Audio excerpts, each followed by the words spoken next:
Welcome to Not Another Pair. I'm Bill, and today I'm going over my top 3 shoes as we close out 2024 and head into 2025. I've got one running shoe, one everyday shoe, a skateboarding shoe, and then an honorable mention at the end. Let's kick it off with the running shoe, the Asics Novablast 5. Just recently released, towards the end of 2024, I've only had this shoe a few weeks, but it's become my favorite daily trainer since that point.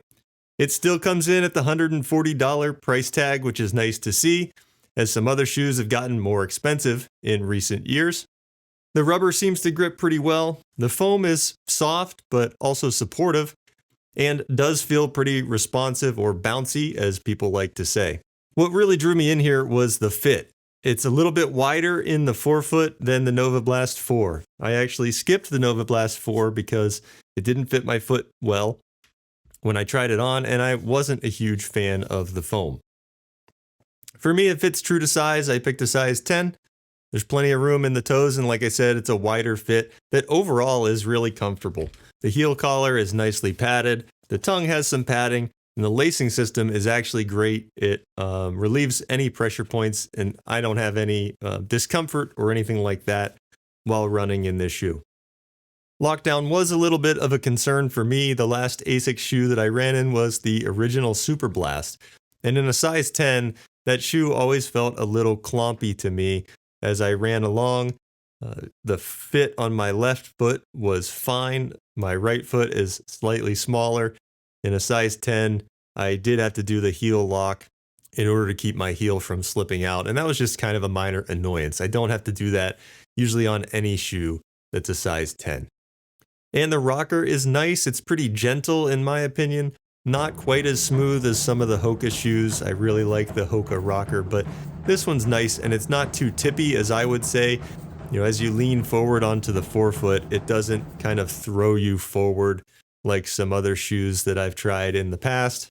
And out on the road, it does guide you nicely through the stride. But your mileage may vary here depending on what your running form looks like and what your stride is like.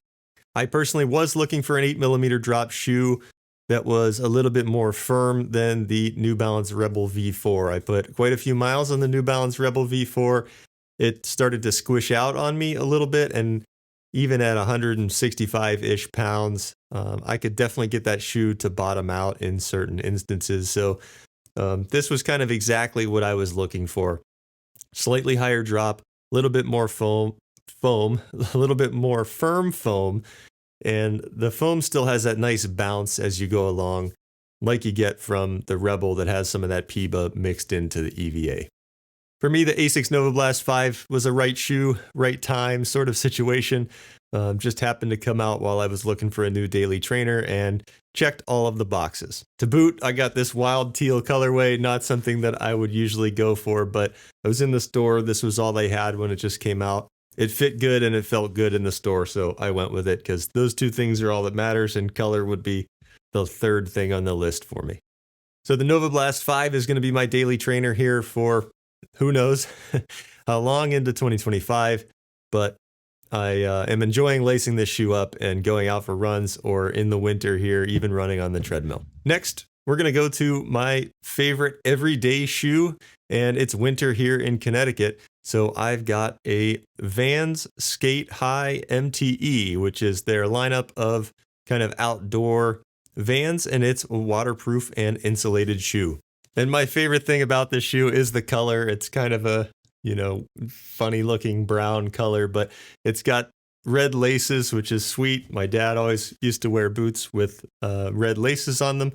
So I figured, why not try it out? And I was really looking for something that was easy to kind of slip on and go out with a dog in the wintertime. And these are okay for that. I mean, I tested them out in Maine with about 6 inches of snow, where it was, I really needed something a little bit taller. But the waterproof was great, and my feet were dry and my feet were warm. Now, they also have what they call the all-track tread pattern on the bottom. It has nice lugs. It's a cold weather tread, so it does really good outside in the cold. I did notice, however, driving, like getting into the car and driving, the pedals in my car are rubber, coated. They're metal with rubber anti-slip on them.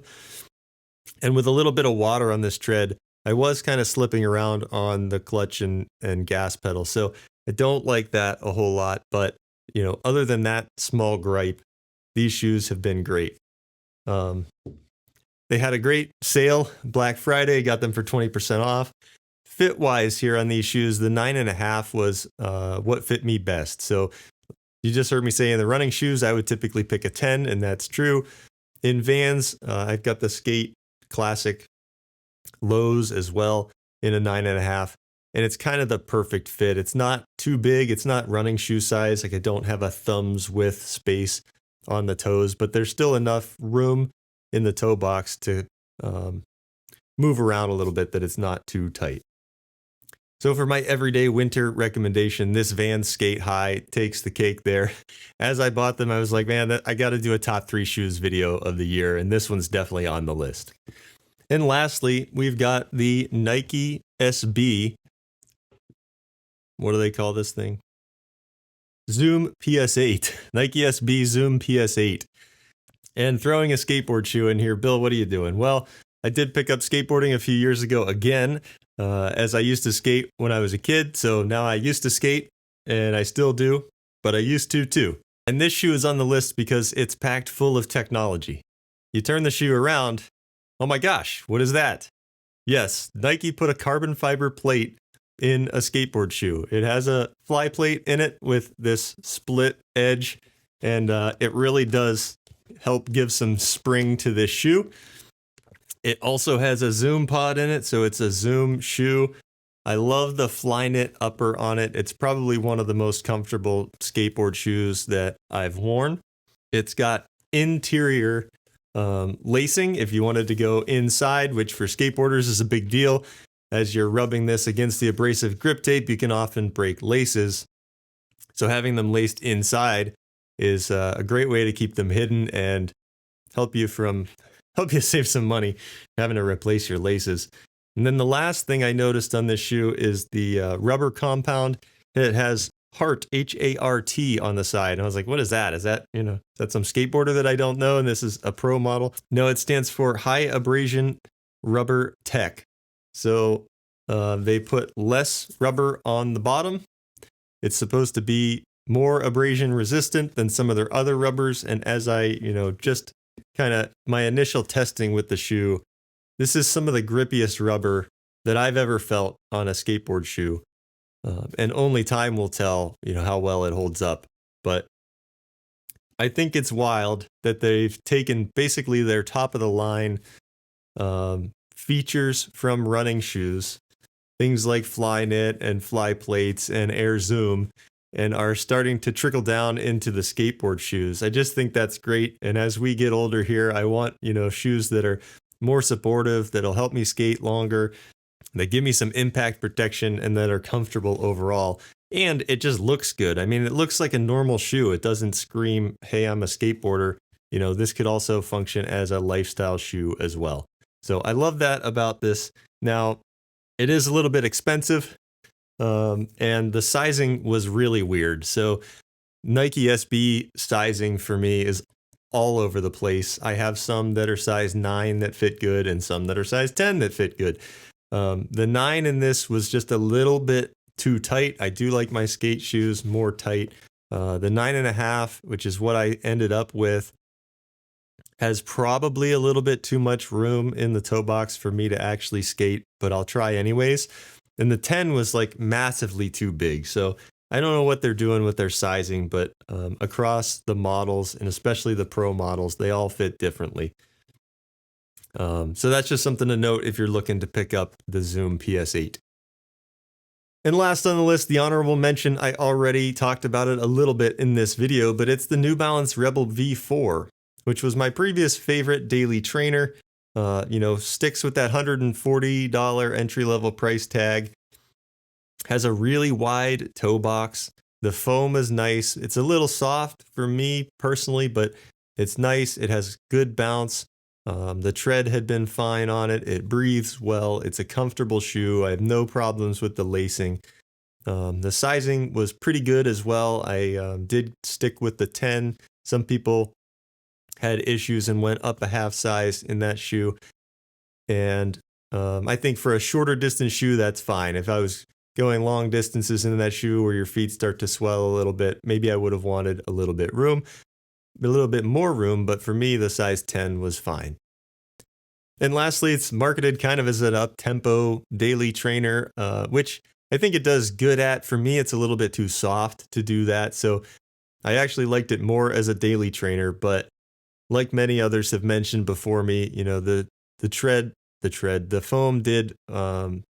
foam was easy to bottom out and maybe slightly too soft, in my opinion, to be a true daily trainer. But I like this category. I had run in the Mach 5 before, you know, so these shoes that have kind of been marketed as your faster shoes speak to me a little bit more than your actual daily trainers like the Ghost, the Clifton, and things like that. So I definitely still have the New Balance Rebel V4 in my lineup and still have plenty of miles left to go on that shoe. So there's my top 3 shoes of the year. Welcome to Not Another Pair. Stay tuned for more shoe reviews and updates from me here on YouTube. And get subscribed for more and give the video a like if you found it valuable today. Until next time, later.